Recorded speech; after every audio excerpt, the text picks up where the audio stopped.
Olá, bem-vindo ao Momento de Liberdade, o seu canal de mensagens cristãs. Dê o seu like, inscreva-se no canal, ative o sininho das notificações e compartilhe. Vamos a mais uma mensagem.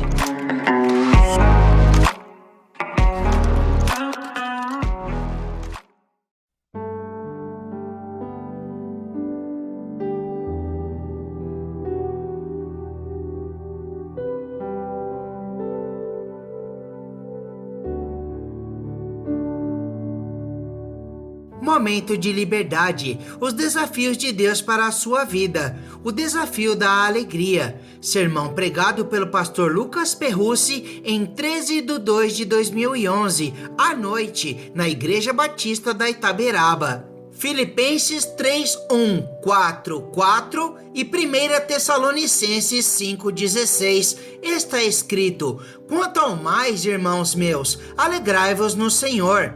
Alegrai-vos sempre no Senhor. Outra vez digo, alegrai-vos. Regozijai-vos sempre. Diferentes algumas teologias, como o neopentecostalismo, cremos que mesmo tendo aceitado a Jesus Cristo como Senhor e Salvador de nossas vidas, passamos por lutas e tribulações e entendemos que elas, segundo a vontade de Deus, vêm para nos aperfeiçoar. É impressionante que a cada dia que passa tenho ouvido irmãos em Cristo declararem que perderam a alegria da salvação por diversos motivos. Mas não são somente nessas 3 referências bíblicas mencionadas que o apóstolo Paulo nos incita a nos alegrarmos no Senhor. Ele repete o convite em Romanos 5:3. E não somente isto, mas também nos gloriamos nas próprias tribulações, sabendo que a tribulação produz perseverança. Paulo incentiva aos seus irmãos em Cristo a gloriar-se nas próprias tribulações, pois ele usa a palavra grega kauchometá, que tem por significado gozo, alegria. Ou seja, o apóstolo nos leva a olharmos, mesmo com as tribulações, para o Senhor e nele nos alegrarmos, e assim o resultado será crescimento espiritual. Quando Paulo nos desafia a vivermos alegres no Senhor, ele não estava vivendo no conforto, mas escreve tais linhas de dentro da prisão. 1. Entendendo a diferença entre ser alegre e estar alegre. Nos 3 versos separados para esta reflexão, aparece o verbo grego chairo, que aparece 74 vezes no Novo Testamento e tem como principal tradução alegrar-se. O destaque desse verbo é que sempre está relacionado a uma condição interior. Não é utilizado no sentido de alguém sorrir porque ouviu algo cômico, mas sim de alguém que é feliz, alguém que tem a felicidade como uma realidade na sua vida. O apóstolo Paulo cita na mesma carta, em Filipenses 1:12, que ele vive a ideia desse verbo grego, onde ele escreve um relato à igreja de Filipos, dizendo que ele estava alegre no Senhor, pois o evangelho estava sendo propagado. Ele agradece as orações dos irmãos em Filipenses 1:19, mas tinha tranquilidade, paz, porque ele era alegre no Senhor. Ou seja, a Bíblia nos afirma que é possível sermos alegres diante das tribulações, o que difere dos conceitos filosóficos. O pastor J.A. Motyer, ao comentar esse texto na sua obra The Message of Philippians, ressalta: a ordem dada pelo apóstolo Paulo em Filipenses 3:1, alegrai-vos no Senhor, age como uma ponte entre o que ele ensinou e o que ele está para ensinar. Jesus foi glorificado como Deus, Salvador, exemplo e Senhor. Portanto, devemos nos regozijar nele. Ele deve ser nosso prazer, nosso mais precioso bem e nossa mais intensa ambição. Assim sendo, já descartamos o sentido apenas de uma expressão de alegria, porque o texto não nos pede para sorrirmos, mas sim para sermos alegres. Termos essa condição interior, que pode, obviamente, ser traduzida por expressões exteriores. Acontece quando nos alegramos no Senhor. A motivação dessa alegria, o Senhor. Para explicar a origem dessa realidade interior, o apóstolo Paulo fala da motivação da alegria: Jesus.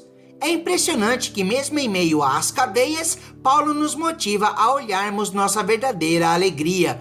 Nossa alegria não está em coisas, mas no autor e consumador de todo esse universo, Jesus. Somos desafiados a nos alegrarmos em Jesus e não em coisas, pessoas ou condições exteriores. Jowett, pastor nos Estados Unidos, compartilha conosco sua experiência na alegria cristã. Aqui está o segredo. Eis que estou convosco todos os dias. O Senhor Jesus não muda, nem se cansa, embora os dias mudem tanto. Há pessoas que sempre estão em busca de um motivo de alegria. Dizem que serão felizes quando isso ou aquilo acontecer. A verdadeira alegria só existirá quando a pessoa tiver a motivação correta: Cristo. A palavra grega chérete, que significa alegrai-vos, está no tempo verbal do imperativo. Na língua portuguesa, o imperativo pode ter 4 sentidos diferentes: ordem, pedido, conselho e convite. Portanto, Paulo deixa-nos um conselho ou convite, pois se estar triste significasse pecado, o Senhor Jesus Cristo teria cometido pecado quando estava no Getsêmani, momentos antes da sua prisão.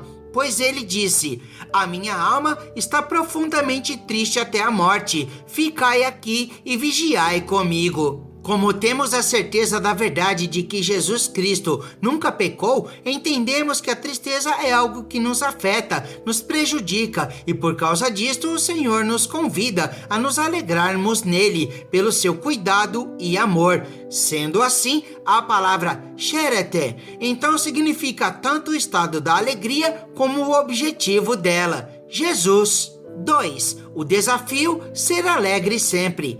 Nosso desafio repetido várias vezes é sermos alegres. O texto bíblico diz que devemos ter essa condição sempre. Isso realmente se torna algo desafiador devido às várias circunstâncias da vida que nos levam à tristeza e não à alegria.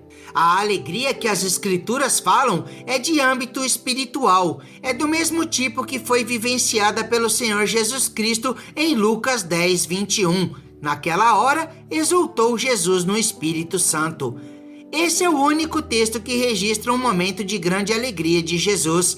Esse se deu por sua pura motivação espiritual. O reverendo Hernandes Dias Lopes disse: estar alegre quando tudo está bem, até um ateu consegue, mas experimentar uma alegria constante e apesar das circunstâncias, só um cristão consegue. A ação do Espírito Santo produz em nós alegria. Nós podemos ter essa mesma qualidade de alegria se buscarmos a Jesus e permitirmos que Ele habite em nosso coração, determinando nossa condição. Convido você a fazer esta oração. Senhor Deus, santificado seja o teu nome. Declaro aceitar o desafio de buscar a alegria em ti constantemente. Fortaleças o meu coração a te buscar incessantemente e conceda-me a virtude da alegria do fruto do teu Espírito Santo em minha vida. Rogo-te que operes e concedas todas essas coisas aos meus irmãos em Cristo. Agradeço-te por ouvir e atender a minha oração, segundo a tua vontade, pois eu a faço no nome precioso do Senhor Jesus Cristo. Amém.